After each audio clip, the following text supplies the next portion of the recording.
AI பத்தின noise ரொம்ப ஜாஸ்தியா இருக்கு. நான் ஏஐ மட்டும் ஒரு தீமா வச்சு ஏதாவது பிசினஸ் ரன் பண்ண முடியுமா? டெக்னாலஜி எனக்கு தெரிஞ்சுக்கிறதுக்கு ஆசை இருக்கு. அப்படி ஒருவேளை எனக்கு டெக்னாலஜி தெரியலனாலும் நான் ஒரு business persona AI based theme, AI base பண்ணி ஏதாவது பிசினஸ் நான் பண்ண முடியுமா? அப்படி நான் ஒருவேளை அந்த பிசினஸ் பண்ணணும் அப்படின்னாக்கா எந்தெந்த ஏரியால அந்த பிசினஸ் பண்ணலாம், அதை பத்தி தான் இந்த வீடியோ. ஏஐ நம்ம எடுத்த உடனே நமக்கு நிறைய ஹெல்ப் பண்ற ஒரு ஏரியா என்ன அப்படின்னாக்கா AI based content creation as a service நீங்க பண்ணலாம். பிளாக்ஸ்ல ஆரம்பிச்சு, வீடியோல ஆரம்பிச்சு, ஆடியோல இருந்து நிறைய விஷயங்கள் கான்டென்ட் கிரியேட் பண்றது ஏஐல இன்னைக்கு ரொம்ப சுலபமா பண்ண முடியும். அதையே நீங்க ஒரு சர்வீஸா கொடுக்கலாம். அப்படி கொடுக்கும்போது காஸ்ட்டை எப்படி ஆப்டிமைஸ் பண்றது, இல்ல உங்க கிளையண்ட்டுக்கு அஃபோர்டபுளா அதை எப்படி மாத்துறதுன்னு பாருங்க. இது ஒரு நல்ல பிசினஸ். இதை நீங்க ஏஐன்னு சொல்லி பண்ணும்போது you will have lot of advantages. நீங்க ஏஐன்னு சொல்லாம நீங்க அதை ஒரு ஃபால்ஸ் மார்க்கெட்டிங் பண்ணும்போது உங்க ட்ரஸ்ட் பிரேக் ஆகும். உங்களால பிசினஸ்ல அச்சீவ் பண்ண முடியாது. AI driven social management as a service பண்ணலாம். இன்னைக்கு சோஷியல் மீடியா மேனேஜ்மெண்ட் அப்படிங்கிறது ரொம்ப காம்படிட்டிவான ஒரு space.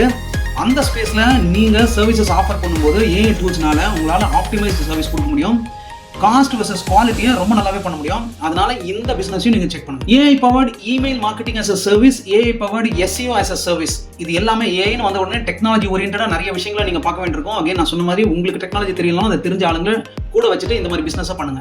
AI based language translation as a service, இது ஒரு நல்ல ஆப்பர்ச்சுனிட்டி. நிறைய விஷயங்களை எக்ஸ்ப்ளோர் பண்ணி பாருங்க. இந்த பிசினஸ் ரொம்ப ஸ்ட்ராங்கா நிறைய கார்பரேட்ஸ்க்கு ஹெல்ப் பண்ணும். AI based market research, AI based affiliate management as a service, இல்லைனா அஃபிலியேட் மார்க்கெட்டிங், இது எல்லாமே நிறைய டூல்ஸ் இப்போ வந்திருக்கு. ஏஐ நம்ம சொன்ன உடனே நீங்க எதுவும் கோட் பண்ண போறது, இது பேஸ் பண்ண டூல்ஸை நீங்க யூட்டிலைஸ் பண்ண ஒர்க் பண்ண கத்துக்கிட்டீங்க அப்படின்னாக்கா நீங்க உங்க கஸ்டமருக்கு ஒரு நல்ல சர்வீஸ் கொடுக்க முடியும். உங்க கஸ்டமருக்கும் இது ஏஐ ஓரியன்டட் சர்வீஸ் அப்படின்றத சொல்லி கொடுக்கும்போது நீங்க அதுக்கான கரெக்டான சார்ஜும் பண்ண முடியும், பிளஸ் டர்ன் அரவுண்டும் பெட்டரா இருக்கும்.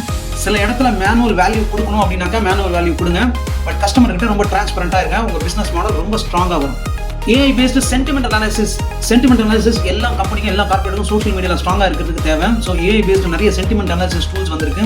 உங்கள் சோஷியல் மீடியா ரிவ்யூஸ், உங்களோட பேட்டர்ன்ஸ், இது எல்லாத்தையும் அனலைஸ் பண்ணுறதுக்கு ஏஐல நிறைய டூல்ஸ் இருக்குது. இதை ஒரு சர்வீஸாக நீங்கள் ஆஃபர் பண்ணலாம். AI based data management as a service, இல்லை data entry as a service, அதே மாதிரி voice over as a service. அது கான்டென்ட் உள்ள வந்தாலும் இது ஒரு தனி லைன். இந்த மாதிரி பல சர்வீசஸ் நீங்கள் தேட ஏஐக்கான tools day in and day out வந்துகிட்டே இருக்கு. உங்கள் என்டையர் பிஸ்னஸ் மாடலை வெறும் ஏஐ பேஸ்டாமே வச்சு நீங்கள் கஸ்டமருக்கு ரொம்ப ஓப்பனாக நீங்கள் ஏஐ டூல்ஸை வச்சு தான் இதை யூஸ் பண்ணுறீங்க அப்படின்னு சொல்லி உங்களோட வேல்யூ அதில் ஆட் பண்ணும்போது ஃபஸ்ட்டு நீங்கள் காஸ்ட் ஆப்டிமைஸ் பண்ண முடியும். செகண்டு, ஃபாஸ்டர் டர்ன் அரவுண்ட் கொடுக்க முடியும்.